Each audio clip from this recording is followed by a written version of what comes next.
I have brought you guys some depressing graphs before on this channel, but this is one of the worst. But before we get to that, let's just quickly review the basics of sexual attraction. It's driven by polarity. Men are attracted to women because they're feminine. That's what men don't have. They don't have much femininity. And of course, vice versa. Women are attracted to men specifically because of their masculinity. Masculinity and femininity are what drive our sexual attraction as humans. And it's also a core part of your identity. If you want to understand who you are, then you need to get in touch with that deep part of your biology. You are a man, and so you are masculine. Leaning into that masculinity is going to improve your life because you're better aligned with reality, and you're also going to find a lot of rewards in the sexual marketplace because your masculinity is what women are attracted to. And that is why this graph is so depressing. So let me explain what it is you're looking at here. In the red, you've got men, and in the blue, you've got women, and it's broken down into different age brackets. And what they're asking people is how masculine or feminine they feel. So up here, you've got the percentage of men who identify as being completely masculine, and down here, the percentage of women who identify as completely feminine. Now, the first thing that jumps out to me when looking at this graph is how comfortable older people are with their gender, and it's pretty equal. 56% here and 59% completely identify with either masculinity or femininity. Why is this? Why are older people comfortable being masculine or feminine? Well, the obvious answer is that it just takes a while to discover your own identity, and old people have lived an entire life. And so if you're going to grow into your masculinity, grow into your femininity, and really claim who it is that you are, that's going to take a number of years, which old people have had. But also, old people just don't give a fuck, right? Like, they're old, they're cranky, they've lived their life, and so they're not going to be that susceptible to much politically correct, be gender neutral kind of propaganda. And they also grew up in a culture where there was no stigma around this stuff. You know, back when they were kids, boys were masculine and girls were feminine, so there was no problem. You can just imagine how it would go if some new wave feminist went into like an old folks' home and tried to tell all the sweet feminine grannies that, you know, there was a problem with them being too feminine. They need to be more masculine, more gender neutral, or whatever it might be. The old ladies would just be like, oh, piss off. One of the things that I love most about old people is they're kind of cranky and they don't really give a shit. You know, they're not so concerned about other people's feelings, especially if their feelings involve who they are. So it's like, right, you're trying to tell me that I'm not feminine even though I'm a woman? Piss off. But it's not just the really old people. You can see there's a progression throughout this graph as people get more comfortable identifying with either masculinity or femininity as they get older. And that can partly be explained by the fact that the ideology of gender neutrality just sort of fades as you get older, as the reality of your identity and your biology just asserts itself. When you're young, it might sound plausible to say, oh, I'm not really masculine or feminine, but at a certain age, you just sort of snap out of it. As you get older, that idea just seems more and more ridiculous. When you're young and impressionable, it doesn't. It's like, all right, yeah, I could believe that, you know, I don't really know if I'm masculine or feminine because I'm really insecure. You know, I don't understand where I fit in the grand scheme of things, what my place is in the world. I have a lot of questions about my identity and who I am. So when you hear an ideology which doesn't really focus on, you know, biology or masculinity or femininity, it sounds plausible. But given enough time, those sort of ideas fade. But there is a certain age when you're very young where those ideas can take root really strongly. And you can see that in this graph. Like, look how strong all the gender neutral stuff is in the younger generation. Look how susceptible they are to all this propaganda. They're very vulnerable. In this data, you can see that 2% of men identify strongly with being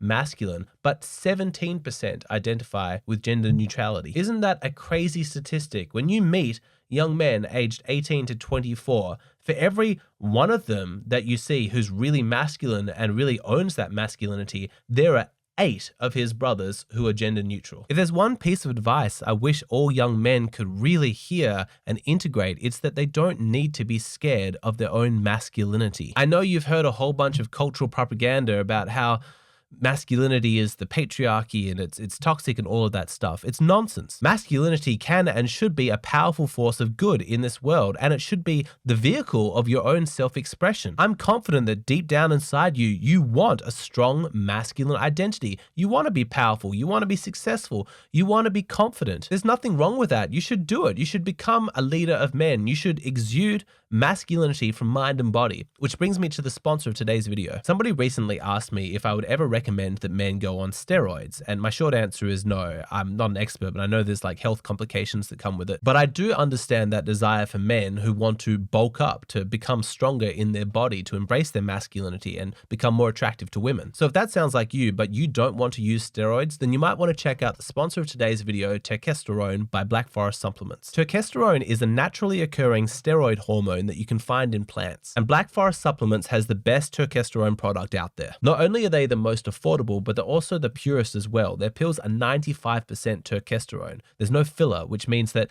rather than having to take like 5 or 6 tablets from another company, you just need to take 1 or 2. So if you're looking for something to give you energy, or you want to bulk out in the gym, or even if you just want to take something to give you that motivation that you need, you want to check out this product. If you want to see how popular this is, check out their website. There's so many 5-star reviews, and there's also a bunch more information about how to use the product. And because they're sponsoring today's video, they're giving my audience a discount code. So I'll put that in the description box below. All right, let's get back to this graph. I want you to consider this. Why are so many more men confused about their gender identity than women are when they're young? You can see here that 2% of men identify as strongly masculine compared to 14% of young women. 17% of men identify as gender neutral compared with just 12% of women. The discrepancies in that data tell us that this isn't something that's equally affecting both genders. There's something unique to the male experience going on here. Well, one thing that all boys have to go through in a way that a young girl never has to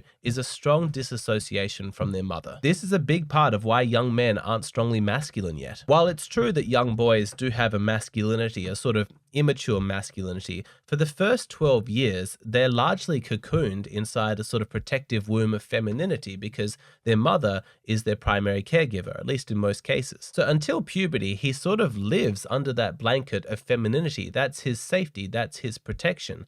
And it's not until all the hormones start hitting at puberty that he realizes that he actually has to take a journey away from that in order to claim his own manhood. This is why you often see teenage boys become really rude to their mothers, and she's like, oh God, where's my sweet young boy gone? And unfortunately, very few mothers are actually educated about this process, and so they don't do a good job of encouraging it or letting it go. But this is something that women will never really understand. It's a uniquely male experience because for young girls, they're born feminine, and then even in their teenage years, they're just going to sink deeper into their femininity, and their mother just enhances that. You know, it's good for them to have that bonding. But for a young boy, he experiences his mother's femininity at some point as a threat to his process of individuation. And so he has to start putting boundaries up. He has to start separating from his mother. But that's really hard. It's lonely. There's no support. It's very frightening, but young men feel this call from deep down inside themselves, telling them that they have a journey that they need to go on, and it involves moving away from their mother. The time has come for my boyhood to end. I've got to step up and become a man. Tribal societies actually had rituals for this, you know, ceremonies or vision quests or something like that, something to actually mark that transition in a boy's life when he would be welcomed, not just as, you know, a boy who's under the protection of his mother, but actually part of the brotherhood, part of the male society. We've lost that, which is a real shame, but even the attempts in the modern day to sort of recreate that by taking, you know, young 13-year-old boys out on like a wilderness weekend, it's fundamentally not enough, because this is a process that isn't really going to occur in 48 hours. It takes time. Developing your masculinity is hard work. It requires willpower, strength, and a huge amount of courage. And so do you see why it makes sense that only 2% of these young men identify as being strongly masculine? Because even though they may have started that process of separating from their mothers and claiming their masculinity when they first started puberty, it's a difficult thing to do. It's gonna take time. They're not fully masculine yet. They're still young. They haven't developed it yet. They haven't earned it yet. This is such a difficult concept for women to understand, because their femininity, although it can be cultivated, I wouldn't say that it's something that they really need to earn. Not in the same way that men need to earn their masculinity. Little girls are born feminine, they're raised feminine, and they stay feminine. That's not the case for boys. You've probably heard the saying that women are born and men are made. I mean, short sayings like that are always oversimplified, but they hit a part of your psyche. Like when you hear that, you think, yeah, there's something to that because it contains that nugget of truth. That feminine identity isn't something that a woman really needs to create. She can more just sort of relax into it. Whereas for a man, he has to build it with his own blood and sweat. But of course, when looking at this low number, this 2%, we can't understate the importance of all of the propaganda about gender neutrality that's going around in modern society. There are lots of people who consider concepts of masculinity and femininity to be outdated. Like, do we even need these concepts? You know, that's so old-fashioned and traditional. But that doesn't explain why there's a huge discrepancy here between the boys and the girls. That difference between the 2% and the 14% is better explained by the fact that it's masculinity in particular that has been demonized. Society seems hell-bent on trying to make all little boys as feminized as possible, and we've got really negative opinions about what's actually pretty normal boy energy. Like he wants to fight and wrestle with his friends. That's pretty normal. He has difficulty sitting still at a desk for 6 hours a day. He wants to run around outside and play. That's normal. That's just being a boy. And don't even get me started on the demonization of male sexuality. You know, at 14, his hormones are just raging. He's being dumped with so much sexual energy. He thinks about sex all the time.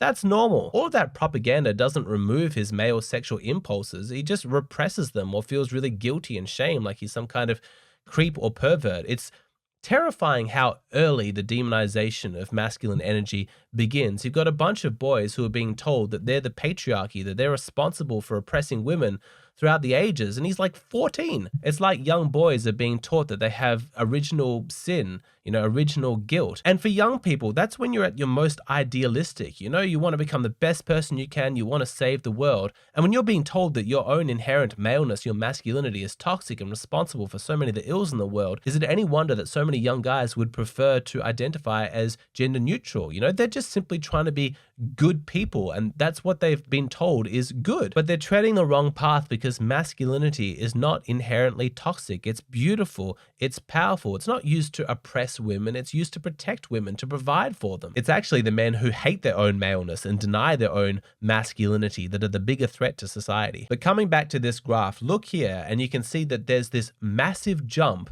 as men get older. Like I said, developing your masculinity, cultivating that, becoming comfortable with it, that takes time. You have to earn it. But what a massive jump from 2% here to 21%. So there's a tenfold increase, and now men and women are on par. They're both sitting at 21%. And if you look at the figures here for not completely masculine or feminine, but strongly that way inclined, it's also pretty similar. And if there's such a massive increase for men in cultivating their masculinity, it's actually a little bit surprising that women haven't increased more. Like if women were starting at 14% in that age bracket, why has it only gone up to 21%? Well, remember when I said that society is really encouraging of femininity and demonizes masculinity? I stand by that, but that's actually mostly true when it comes to boys. They want to turn boys feminine, but there's a sort of reverse agenda going on where they're trying to make women more masculine. The traditional expressions of femininity are not what's being pushed by the cultural zeitgeist at the moment. The focus for women these days has become a lot more about making money, developing your career. You might think that these figures would be tempered out a little bit by the fact that it's in this age bracket that most women are having babies, and what could be more feminine than becoming a mother, right? Like that's the ultimate expression of femininity. In a recent Patreon episode, my buddy Matt asked me about the feminine expression of my partner after becoming a mother, after giving birth to our daughter. You know, he wanted to know if she'd become more feminine. And the answer is yes, like absolutely in some ways, but in other ways, she's become more masculine because mothers kind of have that fierce mama bear, like I'm going to protect my cubs kind of energy. And she's also responsible for another human life now. And so there's a lot of planning and specific details of the day that she has to figure out. And she has to engage that logical part of her brain, which when it was just the two of us, I was mostly taken care of. So she's just sort of dwelling in the beautifulness of her femininity. But as a mother, she can't afford to sort of be that hands-off. It's a beautiful thing to see. I love watching her become a mother. I'm very attracted to her competence. I love how good a job she does. But it's not all femininity. And you can see that here in this part of the graph here, that it's actually after women have stopped becoming mothers and they're sort of transitioning into that sort of grandmother kind of age that there's that massive increase in femininity. Because like grandmothers don't need to be nearly as practical. It's like, now I can settle back just to being feminine, sweet grandmother. In that older demographic from 50 to 64, you see men are now lagging behind the women. And to me, the way I interpret that data is that true feeling of masculinity is almost a reward that is reserved for those men who have succeeded. But being a man is brutal. Like, we have a system of kind of winners and losers. And I think for guys who didn't manage to make their dreams come true, they never became successful, their family broke apart, they couldn't keep their marriage together, or they just stayed single, I don't think they're going to feel that full expression of masculinity. They kind of didn't earn it. Whereas the feminine expression from women, it's not really something that needs to be earned, not in the same way that it is for men. And so at that demographic, yeah, it makes sense to me that a lot more women are feeling feminine than men are. That whole graph just makes me reflect about a huge divide that we have in our society. And I want to explain that and also talk to you about where I'm coming from. And as you listen to this next part of the video, I want you to be reflecting on this yourself. Ask yourself, which side of this do you fall on? I'm talking about the questions that we have of identity, of that self-discovery, who am I, and how they relate to the concepts of masculinity and femininity. I view masculinity and femininity as sort of existential bedrock, like they're a fundamental part of reality, and it's in the embracing of those energies that you actually can use them as a vehicle for self-expression and self-identity. But you also have a large segment of the population who views those concepts of masculine and feminine as oppressive, as restrictive. To steelman the other side, there is a certain coherence to that argument, right? Like, it makes sense that if you believe that masculinity and femininity are not really biologically based, they're just cultural inventions, then it would make sense that you would feel them as restrictive of your personal freedom, of your identity to really be whoever it is that you want to be. It'd feel like being locked in a cage. And of course you want to smash those ideas, get rid of them so that you can truly discover who it is that you are. I also want people to discover who they truly are. It's just that for me, I don't view masculinity or femininity as a sort of culturally invented luxury that we can have or not have. I think it's too deeply rooted. And so that's why, from my perspective, it's in the embracing of those energies that you actually find your truest identity. I know it's a controversial topic at the moment, but you can see that, at least in intention, both sides actually want the same thing. We want people to grow and to discover their true identity and to be able to express that. The difference really is just a matter of whether or not you view this as a fundamental part of reality or just a human-created invention. But from my perspective, I think that this question about which side of this debate you fall on is absolutely essential for men to actually figure out. And so if you haven't done this yet, I recommend take a couple of nights, sit in your bedroom, turn off all the lights, and really just try and discover as deep as you can in terms of your introspection who it is that you actually are. Reflect on your life, reflect on your instincts, your thoughts, your impulses. Do you feel like you're just a human being and that you've been sort of indoctrinated with environmental influences into thinking a certain way? Or is there something deeper than that that just speaks to the core of your identity that you couldn't possibly get rid of, that no, you're a boy, you're a man, you have masculine energy. If you do that task and you discover that yes, absolutely, you are a man and you're interested in embracing and cultivating that masculine energy, then I'm so glad you found my channel, because here we discuss concepts like this all the time, how to use that masculine energy in order to fulfill your life goals and also to make yourself more attractive to women. In your dating life, there's really two paths that you can choose, right? Like, everybody wants to feel balanced. Now, you could try and balance your masculine and feminine energies inside yourself and become very gender neutral. And you can try and find a partner who's also that way inclined. And that could work. Like, I'm sure there are couples out there who are making that work. It fits their individual personality. But just embracing your masculinity and leaning heavily into that identity doesn't mean that you have to live an unbalanced life. It just means that you're more likely to seek out a very feminine partner. Within the greater context of the relationship, there's still the same amount of masculinity and femininity. It's just more heavily concentrated in each individual person. I recommend that path because I think it's in line with your actual biological instincts. I think you're not fighting against your human nature, so it's a lot easier for you as a man to just act like a man. And I think that so long as that balance is maintained, the further out that polarity goes, the more beautiful it is. Like, if you consider a monoculture, like like a tree plantation of all just one species. It's like, okay, that's kind of boring. It's all the same. Compare that to like a rainforest with like 1,000 different species. There's also a balance and an order there, but it's based on this huge polarity of biological expression. On this channel, I teach men to create relationships like a rainforest because I believe they're stronger, more resilient, and far more beautiful. Did you know that for every video I post here on YouTube, I post an additional bonus video on my Patreon, which means that at the moment, you're only seeing half of my content. If you want access to the really good stuff, it only costs $5, highly affordable, hundreds of amazing topics. But if you're looking for advice about your dating life or your specific relationship, then you want to hit me up on HEYHERO. Tell me what's going on for you and I create a personalized video for you in response. And lastly, if you want to take your knowledge of this stuff to the absolute deepest level, then you've got to check out my paid course, 100 Sides of Women. It's a series of video exams, 100 questions in total, very in-depth. I take real stories, real situations, and then we examine the psychological motivations of the people in those stories. There's a free preview. I offer a 100% money back guarantee if for whatever reason you don't like it. Check out the link in the description box below. That takes you to a video which explains the whole course in a lot more depth.